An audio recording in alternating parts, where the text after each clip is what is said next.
دمشق میں ایرانی سفارت خانے پر حملے کے بعد ایران اور اسرائیل میں کشیدگی عروج پر پہنچ گئی۔ امریکی صدر جو بائیڈن کا کہنا ہے کہ انہیں توقع ہے کہ ایران جلد از جلد اسرائیل پر حملہ کرے گا۔ رواں ماہ کے آغاز میں ہونے والے فضائی حملے میں اعلیٰ کمانڈروں کی ہلاکت کے بعد ایران کی جانب سے انتقامی کارروائی کے خطرات بڑھ گئے ہیں۔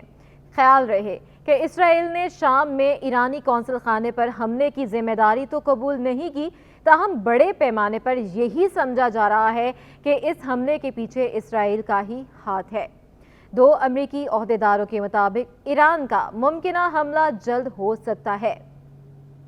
ایک امریکی عہدیدار نے دعویٰ کیا کہ ان کے پاس موجود انٹیلیجنس اطلاعات کے مطابق اس ممکنہ ایرانی حملے میں 100 سے زائد ڈرون، درجنوں کروز میزائل اور شاید بیلسٹک میزائل بھی استعمال ہو سکتے ہیں، جن کے ذریعے اسرائیل میں فوجی اہداف کو نشانہ بنایا جا سکتا ہے۔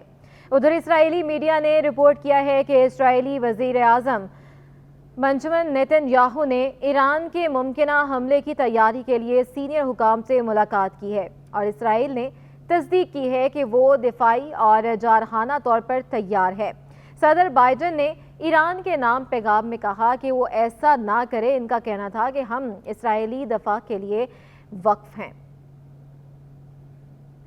ہم اسرائیل کی مدد کریں گے، ہم اسرائیل کے دفاع کے لیے مدد کریں گے اور ایران کامیاب نہیں ہوگا۔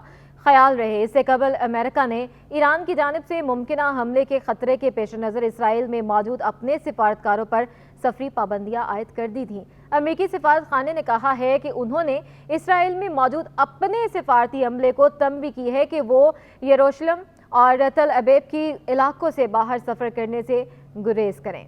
یاد رہے کہ ایران نے 11 روز قبل 1 اپریل شام کے دارالحکومت دمشق میں واقع اپنے سفارت خانے پر ہونے والے ایک حملے کا الزام اسرائیل پر عائد کرتے ہوئے بڑی جوابی کارروائی کے عزم کا اظہار کیا تھا۔ اس حملے میں سینئر ایرانی کمانڈر سمیت 13 افراد جاں بحق ہوئے تھے۔ ایران غزہ میں اسرائیل سے لڑنے والے مسلح فلسطینی گروپ حماس کی حمایت کرتا ہے، جبکہ اس کے ساتھ پورے خطے میں سرگرم مختلف پراکسی گروپ جیسا کہ لبنان میں حزب اللہ اکثر اسرائیلی اہداف کے خلاف حملے کرتے رہتے ہیں۔ دمشق میں ایرانی قونصل خانے پر حملے میں جاں بحق ہونے والوں میں شام اور لبنان میں ایران کی ایلیٹ قدس فورس کے ایک سینئر کمانڈر کے علاوہ دیگر عسکری شخصیات بھی شامل تھیں۔ یہ حملہ ایک ایسے وقت میں ہوا تھا جب غزہ میں جاری جنگ کو پورے خطے میں پھیلنے سے روکنے کے لیے عالمی سطح پر سفارتی کوششیں جاری تھیں۔ بدھ کے روز بات کرتے ہوئے امریکی صدر جو بائیڈن نے خبردار کیا، قونصل خانے پر حملے کے تناظر میں انہوں نے خبردار کیا ایران ایک بڑے حملے کی دھمکی دے رہا ہے۔ تاہم انہوں نے اس موقع پر اسرائیل کا ہر طرح سے ساتھ دینے کے عزم کا اظہار کیا۔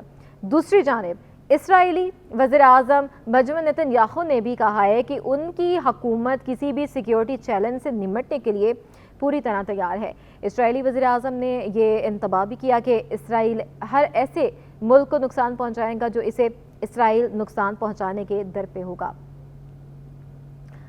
انہوں نے کہا کہ ان کی حکومت اسرائیل کی ریاست کی سلامتی کی تمام ضروریات پورا کرنے کے لیے تیار ہے۔ مشرقی وسطی میں امریکی آپریشنز کے ذمہ دار کمانڈر ایرک ریلا نے سیکیورٹی خطرات پر بات چیت کے لیے حال ہی میں اسرائیل کا دورہ کیا ہے اور پینٹاگون نے کہا کہ کمانڈر ایرک کا یہ دورہ پہلے سے طے شدہ تھا، لیکن حال ہی میں ہونے والی پیش رفت کی وجہ سے اس کا شیڈول بدلا گیا ہے اور اسے طے شدہ وقت سے پہلے کیا گیا ہے۔ دوسری جانب ایرانی وزیر خارجہ حسین امیر عبدالحیان کے ایک ٹیلی فونک گفتگو میں برطانیہ کے وزیر خارجہ لارڈ کیمرون نے خطے میں کشیدگی کو کم کرنے پر زور دیا ہے۔ لارڈ کیمرون نے کہا کہ انہوں نے برطانیہ نے واضح کر دیا ہے کہ ایران کو مشرقی وسطی کو وسیع تر تنازع کی جانب دھکیلنے سے گریز کرنا چاہیے۔ انہوں نے کہا کہ حالات کا درست تجزیہ نہ کرنا مزید تشدد کا باعث بن سکتا ہے۔ امریکی وزیر خارجہ اینٹونی بلکن نے چین، سعودی عرب اور ترکی کے وزرائے خارجہ سے بات کی ہے اور کہا ہے کہ مزید کشیدگی کسی کے مفاد میں نہیں ہے۔ امریکی وزیر خارجہ سے ہونے والے ٹیلی فونک رابطے کے بعد چین نے امریکہ پر زور دیا ہے کہ وہ مشرقی وسطی میں تعمیری کردار ادا کرے۔ چین نے دمشق میں ایرانی قونصل خانے پر ہونے والے حملے کی بھی کھلے الفاظ میں مذمت کی ہے۔ یہ واضح نہیں ہے کہ ایران کی جانب سے کیے جانے والے ممکنہ جوابی حملے براہ راست ایران کرے گا یا وہ اس کام کے لیے اپنی پراکسی جیسا کہ حزب اللہ کو استعمال کرے گا۔ گزشتہ اتوار کو ایک ایرانی عہدیدار نے خبردار کیا تھا کہ دنیا بھر میں موجود اسرائیل کے سفارت خانے اب محفوظ نہیں ہیں۔ انہوں نے یہ بھی کہا تھا کہ ممکنہ طور پر کسی اسرائیلی قونصل خانے کی عمارت ایران کا ممکنہ ہدف ہو سکتی ہے۔